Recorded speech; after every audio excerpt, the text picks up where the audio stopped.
Hey everybody, this is Claire, and this is Small Joyful Things.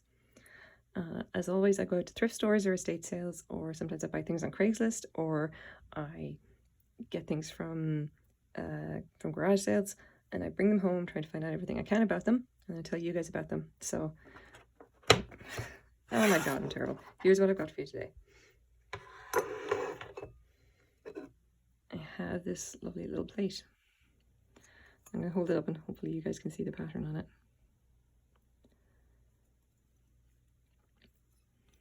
You of course have a mark on the back. I'll be able to tell you guys about that in a minute. But for now, this is, I can't quite tell, and I've been trying to tell, whether the actual flower design itself is painted or if it's just the gilding that's been painted. Unfortunately, it's almost impossible to tell. I really can't. Now, as well as that, you can see that there is some damage to the pattern as well. There's some wear here on the ribs, and here as well, there's some damage to the pattern. The gilt along the edge has taken quite a beating as well. That there, some kind of, that may be dirt, I don't know. It also could be a manufacturing defect. Hard to say. So, if I take a look at this, a little over 7 inches long, and just shy of 6 inches across. Okay, so what do we got here? I got this plate as part of a lot of like glassware and a few other bits and pieces. I paid $20 for the whole thing, and there was a lot of just random stuff in there. Just vases and a few other bits and pieces, and then it had this as well. And I've been kind of I've been bashing back and forth for a while, trying to figure out what it is or make sense of the stuff that I've been reading online. And to say it's all over the place is a bit of an understatement, but I'll show you what I've got anyway. Oh, and I'm pretty sure that this is a side plate of some kind. I can't imagine it'd be used for kind of anything else. It's too small to really be a serving dish, I don't think, and I can't imagine putting candy or anything in it. It's just so tiny. I think it must be a side plate and part of a larger set, obviously, of which I cannot identify the pattern. But anyway, I'll show you now what I've got.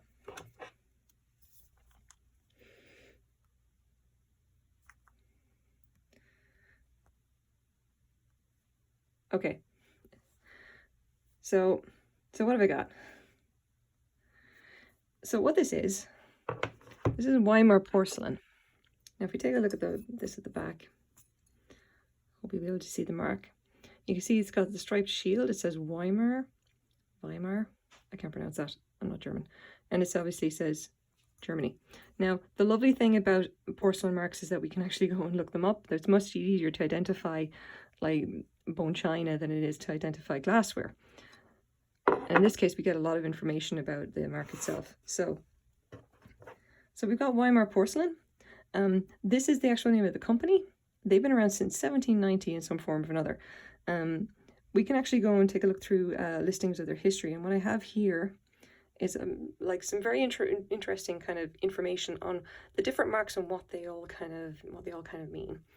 So in the case of this company, all right, they would have gone through a dozen different iterations. They started off with this guy, Christian Andres Wilhelm Speck, and obviously 1790 until 1830, and they go through a few different names until they get up to around the start of the 20th century, and they would have been Duxer Porcelain Manufaktur AG, and that would have been until 1918. This is kind of around the time that our plate comes from. And the second one here, Blankenhiner Porcelain Fabrik Stieni Karstens. Karstens is a name that comes up very often when dealing with Weimar porcelain, mostly because I think a lot of the sets that we still have around are from around the time when the Karstens family would have been involved with this. But anyway, if we go down here, this is, and these two here are about as close as we can get to the mark on the back of this. If you take another close look at it, Weimar, Germany. And you can see that it's a large Germany as well. So what we see here, used from around 1905 onwards, is this green shield, and that's a small Germany. So the marks are not always perfect, obviously, This is an example with the Hertz Refined Weimar hand-painted china edition in red, but this is basically what here, another version of the shield mark here with large Germany, and that edition was not always used. In this case, obviously it was. Now, if you go back and take a look at some of our history here, it seems that, well, basically this plate is from about 1905, 1906 up to about 1924, where they added these additional kind of crown and laurel wreath elements. So that gives us an idea. That's pretty good. That gives us kind of a date. And I mean, in fairness, it's not bad considering that it's probably just over 100 years old. So there you go. You know, it's still quite in fairly good condition. I'm kind of impressed by the fact that we don't have much wear on the bottom. I kind of expect that it's been kept in a cabinet for quite a lot of its life. And the wear here notwithstanding. Anyway, so if we take a look, what else we've got?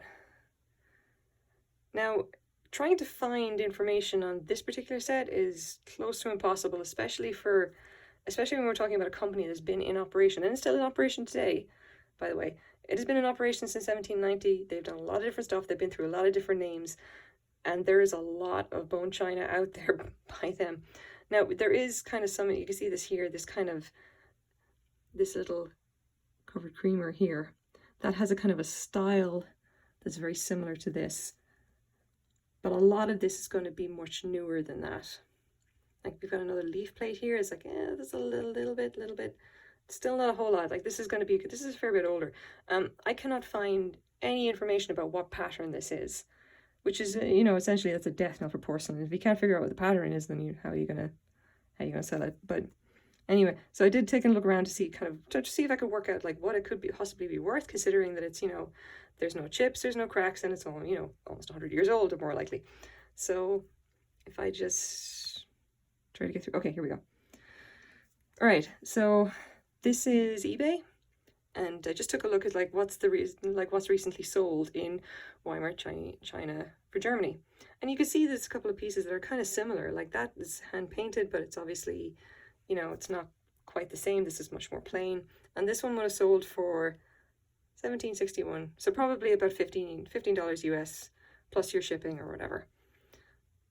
Same in this case, something similar. This is a bit more elaborate, and it's actually been signed by the artist, and that strike through means it's the best offer accepted. It didn't actually sell for $45, but I'd say that's probably about maybe $35 to $40 US. I'm not sure. So there you have it, really. So what we have here is kind of a little bit of an oddity. Not worth a whole lot, but it's an antique. What can you do? I still think it's kind of nice. So what am I going to do with it? I'm not entirely sure, to be honest. I would say that you could probably put it up and give, you know, with a description of the wear, and maybe you might get $5 or $6 from it, because this isn't a pattern that people want. Like, you can see that, like, I can't identify it at all. There's no notion at all about what pattern this is. Like, it's not signed by anyone. It's kind of generic. And a lot of the value, I think, in porcelain is that if you can actually attribute it to a specific pattern that people do collect. Not in this case. So, yeah. This one, who knows? It may be going back to the thrift store.